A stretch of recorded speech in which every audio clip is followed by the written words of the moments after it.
Partai Golkar akan mengkaji hasil putusan Mahkamah Konstitusi soal ambang batas parlemen 4% yang tidak berlaku mulai 2029. Golkar bilang putusan MK terkait ambang batas akan dikembalikan ke DPR. Namun Wakil Ketua Umum DPP Partai Golkar Erwin Aksa bilang ambang batas parlemen harus dihitung, jangan sampai muncul partai politik yang menghadirkan ideologi baru saat di parlemen nanti.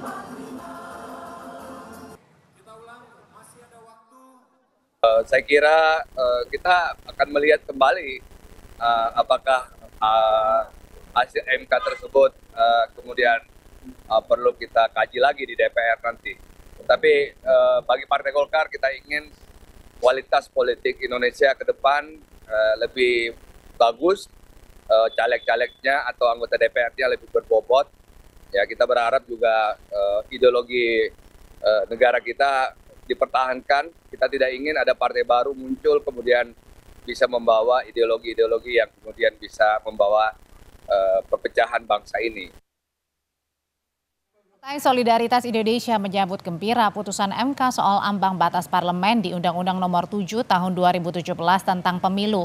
Politisi PSI Ade Armando menyebut angka ideal parliamentary threshold yakni 2,5%. Ade pastikan putusan MK menguntungkan bagi partainya. Ade juga tegaskan sebelumnya angka 4% ambang batas parlemen hanya menguntungkan partai-partai besar.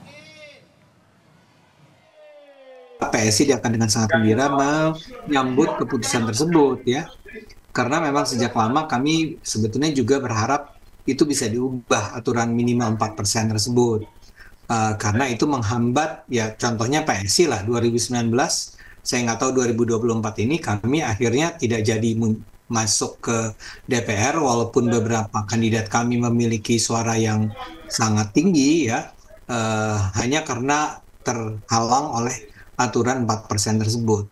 Aturan tersebut menurut kami sama sekali tidak layak, tidak diperlukan, dan saya rasa ini lebih memang mencerminkan adanya keinginan dari partai-partai besar yang terganggu dengan kehadiran partai-partai kecil yang barangkali juga berkualitas, tapi juga belum cukup bisa membangun basis suara yang baik ya di kalangan masyarakat.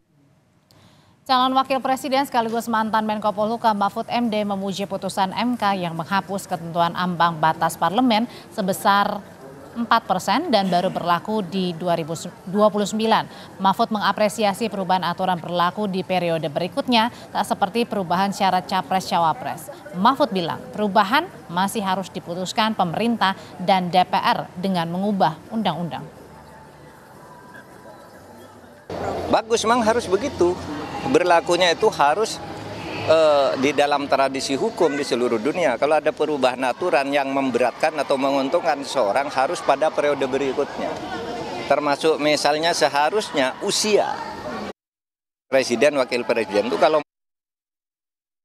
akan datang seharusnya ya, dan itu sudah disuarakan, tapi waktu itu MK-nya ya begitu memutuskannya, meskipun itu sebenarnya substansinya putusan itu salah. Berlakukan sebelum pemilu 2029, artinya bisa berlaku untuk pemilu sekarang atau bagaimana? Enggak, sebelum pemilu 2029 ya, artinya nanti pemilu 2009 itu diubah dulu kan undang-undang, bunyinya kan mengubah undang-undang dulu. Ya kan? Diubah dulu nanti berapa?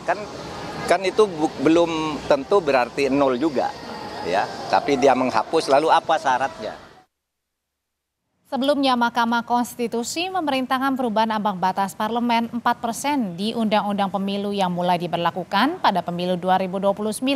Hal ini diputuskan dalam sidang uji materi Undang-Undang Nomor 7 Tahun 2017 tentang pemilu di Gedung MK Kamis siang. Lewat putusan itu MK mengabulkan sebagian gugatan Perkumpulan Pemilu untuk Pemilu dan Demokrasi atau Perludem tentang penerapan ambang batas 4%. MK perintahkan pembentuk undang-undang yakni pemerintah dan DPR mengubah ketentuan ambang batas parlemen 4% suara sah nasional melalui revisi Undang-Undang Pemilu.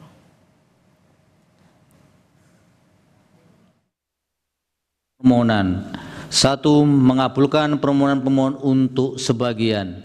2. Menyatakan norma pasal 114 ayat 1 Undang-Undang Nomor 7 Tahun 2017 tentang Pemilihan Umum Lembaran Negara Republik Indonesia tahun 2017 nomor 182, tambahan Lembaran Negara Republik Indonesia nomor 6109 adalah konstitusional sepanjang tetap berlaku untuk pemilu DPR 2024 dan konstitusional bersyarat untuk diberlakukan pada pemilu DPR 2029 dan pemilu berikutnya sepanjang telah dilakukan perubahan terhadap norma ambang batas parlemen serta besaran angka atau persentase ambang batas parlemen dengan berpedoman pada persyaratan yang telah ditentukan.